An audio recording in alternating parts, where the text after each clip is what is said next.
శ్రీ గురుభ్యో నమః. ఓం శ్రీ మహాగణాధిపతయే నమః. ఓం శ్రీ సరస్వత్యై నమః. అందరికీ నమస్కారం. ఈరోజు మాఘ పురాణం 28వ అధ్యాయం పారాయణం, రుక్షక వృత్తాంతము అనే కథ. పూర్వము భృగు మహర్షి వంశానికి చెందిన రుక్షక అనే బ్రాహ్మణ కన్య దురదృష్టవంతురాలై పెండ్లి అయిన వెంటనే పెనిమిటిని అంటే భర్తని పోగొట్టుకొని విరక్తి అయి గంగానదీ తీరానికి వెళ్లి అక్కడొక ఆశ్రమాన్ని నిర్మించుకుని శ్రీమన్నారాయణుని గురించి తపస్సు చేస్తూ కాలం గడపసాగింది. ప్రతి సంవత్సరం మాఘమాసమందు క్రమం తప్పక నదీ స్నానాలు చేస్తూ భగవద్ధ్యానంలో గడిపేది. ఈ విధంగా పలు సంవత్సరాలు చేయడం వల్ల ఆమెకి పలు మాఘమాస స్నాన ఫలితములు లభించాయి. ఈ విధంగా ఆమె తపస్సు చేసుకొనుచు మాఘమాస స్నానములని ఆచరిస్తూ కొంతకాలానికి మరణించింది. వైకుంఠ ఏకాదశి నాడు మరణించడం కూడా ఆమెకి కలిసి రావడం వల్ల నేరుగా వైకుంఠానికే వెళ్ళింది. మరికొంతకాలానికి వైకుంఠం నుండి బ్రహ్మలోకానికి చేరింది. బ్రహ్మదేవుడు ఆమెను చేసిన మాఘమాస వ్రతములు తపస్సులకి ఫలితంగా ఆమెను ఒక అప్సరసగా చేసి దేవకార్యాలకి వినియోగించాడు. అలా సత్యలోకంలో గడపసాగింది ఆమె. ఆ కాలంలోనే సుందోపసుందులు అనే 2 రాక్షసులు ఘోర తపస్సు చేసి బ్రహ్మను మెప్పించగా బ్రహ్మ ప్రత్యక్షమై మీకేం వరం కావాలో కోరుకోండి అన్నాడు. అంతటా వారిద్దరూ, ఓ సత్యలోకాధిపతి బ్రహ్మదేవ, మాకు ఇతరులు ఎవ్వరి వలన మరణం రాకుండానట్లు వరం ఇవ్వు అన్నారు. బ్రహ్మ కాదనలేక సరే అని వరం ఇచ్చాడు. బ్రహ్మదేవుడిచ్చిన వర ప్రభావం వలన సుందోపసుందులు 2 మిక్కిలి గర్విష్ఠులయ్యారు. వారిని ఎవ్వరూ చంపలేరు అనే ధీమాతో దేవతలని హింసించసాగారు. మహర్షుల తపస్సులను భగ్నం చేయ ప్రారంభించారు. ప్రజలను నానా హింసలకు గురిచేస్తూ ఘోర భీభత్సాలని సృష్టించసాగారు. దేవలోకంపై దండెత్తి దేవతలనందరినీ తరిమికొట్టారు ఈ సుందోపసుందులు. దేవతలందరూ బ్రహ్మదేవునితో ఇలా మొరపెట్టుకున్నారు, ఓ బ్రహ్మదేవ, సుందోపసుందులు అనే రాక్షసులు మీరిచ్చిన వర గర్వంతో కన్ను మెన్ను గానక ప్రవర్తిస్తున్నారు. వారు లోకాలన్నింటినీ అల్లకల్లోలం చేస్తూ ఉన్నారు. వారి అకృత్యాలని మేము భరించలేకపోతున్నాం. కావున మిమ్ములని శరణుజొచ్చాం. మాకేదైనా తరుణోపాయం చెప్పండి. వారి మరణానికి ఏదైనా ఉపాయం ఆలోచించండి.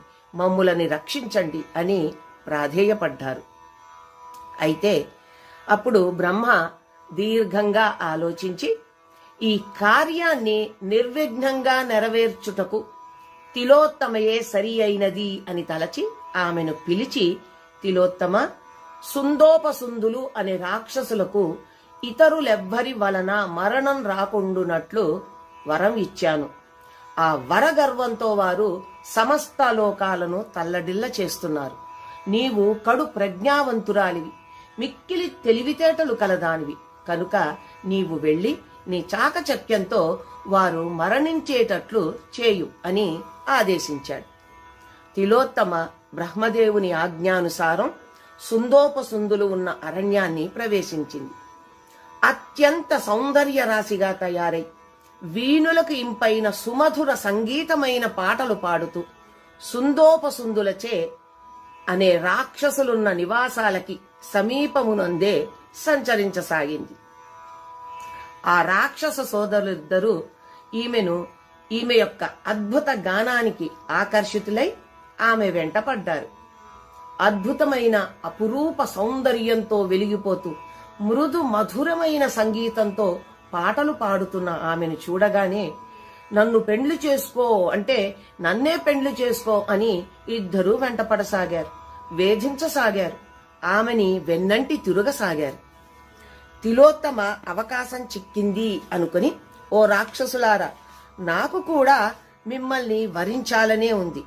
నేను మీ ఇద్దరిని సమానంగా ప్రేమిస్తున్నాను. నాకు మీరిద్దరూ ఇష్టంగానే ఉన్నారు. అయితే మీ ఇద్దరిలో నేనెవరిని వివాహమాడాలి? ఇద్దరినీ చేసుకోలేను కదా. అయితే నేనొక నిర్ణయానికి వచ్చాను. మీ ఇద్దరిలో ఎవరు బలవంతులో వారినే వివాహమాడెదను. కావున మీ ఇద్దరిలో ఎవరు బలవంతులో వారే నా సొంతం కాగలరు అని చాకచక్యంగా మాట్లాడింది. తిలోత్తమ పలుకులు వారిని ఆలోచింపచేశాయి. నీకంటే నేనే బలవంతుణ్ణి అని సుందుడు అంటే, లేదు నేనే బలవంతుడని అని పసుందుడన్నాడు. ఇద్దరికీ వాగ్వివాదం పెరిగి పౌరుషం వచ్చింది. మనమిద్దరిలో ఎవరు గొప్పో తేల్చుకుందాం అంటూ ఇద్దరూ ఘోర యుద్ధానికి తలపడ్డారు.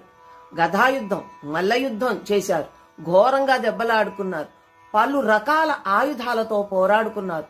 చివరకు కత్తులు దూసి ఘోరంగా కత్తి యుద్ధం చేస్తూ ఒకరి కొత్తి మరొకరి కంఠాన్ని ఖండించడంతో ఇద్దరు తమ తమ శిరస్సులను ఖండించుకుని చనిపోయారు. సుందోపసింధులిద్దరూ మరణించడంతో దేవతలందరూ సంతోషించారు. తిలోత్తమును పలు విధాలుగా శ్లాఘించారు. బ్రహ్మదేవుడు కూడా సంతసించి, తిలోత్తమ, నీ చాకచక్యంతో సుందోపసందుల పీడని తొలగించావు. దేవతలందరికీ ఆరాధ్యురాలవైనావు. ఇదంతా నీవు చేసిన మాఘమాస వ్రత ఫలితమే కాని మరొకటి కాదు. ఇక నుండి నీవు దేవలోకంలో అందరిచే అధికురాలిగా ఆదరింపబడతావు. నీ జన్మ ధన్యమైంది. వెళ్ళు, దేవలోకంలో సుఖించుము అంటూ ఆమెను దేవలోకానికి పంపాడు. చూశారా మాఘమాస స్నాన ఫలితము. ఇంతటితో మాఘ పురాణం 28వ రోజు పారాయణం కూడా ముగిసింది. తిరిగి రేపటి పారాయణంలో కలుసుకుందాం.